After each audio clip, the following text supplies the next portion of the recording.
Ce soir, je vous emmène sur les bords de la Méditerranée, dans les Bouches-du-Rhône, le long des hautes falaises du Cap Canaille. Là-bas, une ville se cache au bout de la vertigineuse route des Crêtes. Une ville rendue célèbre par l'activité maritime de ses chantiers. Ce soir, nous partons découvrir La Ciotat.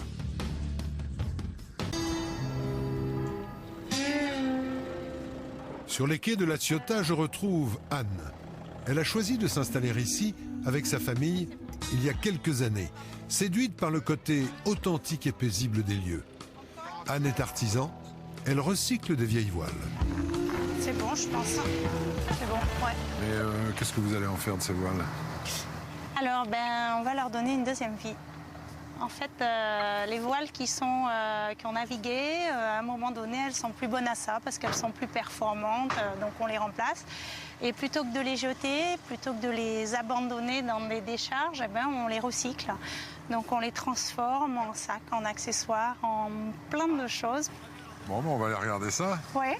Puis comme ça, je verrai ce que vous en faites. D'accord, avec plaisir.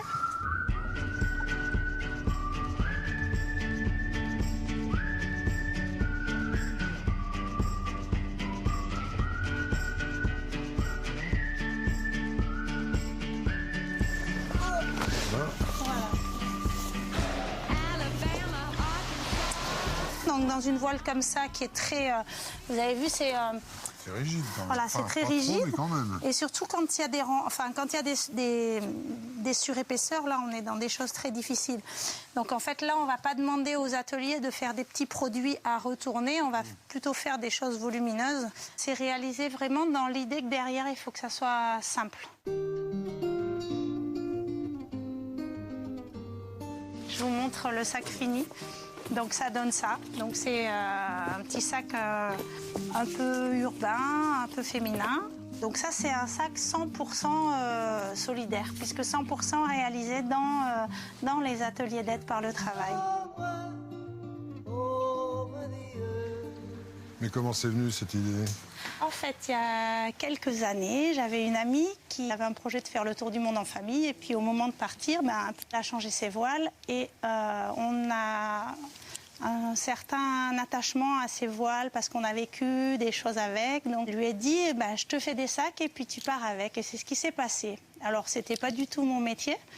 J'avais juste une machine à coudre pour le plaisir parce que c'était une époque où j'étais en congé maternité. Et puis voilà, du coup c'est venu comme ça. Aujourd'hui, pratiquement toute la fabrication est confiée à 2 centres d'aide par le travail à Aubagne et Marseille qui réalisent les produits dans un grand bonheur parce que c'est des choses toujours différentes, c'est toujours un petit peu créatif et puis les personnes s'impliquent beaucoup parce qu'elles nous accompagnent avec beaucoup d'énergie et de plaisir. Pourquoi vous avez choisi La Ciotat? On a aimé le côté pas du tout dénaturé parce que comme c'était une ville de chantier, il n'y avait pas de touristes comme on pouvait le voir sur plein d'autres villes du littoral. Enfin, nous, ça nous a toujours plu, ces grues. On a toujours aimé. Pour nous, c'était quand même un hommage à tout ce qui avait existé avant.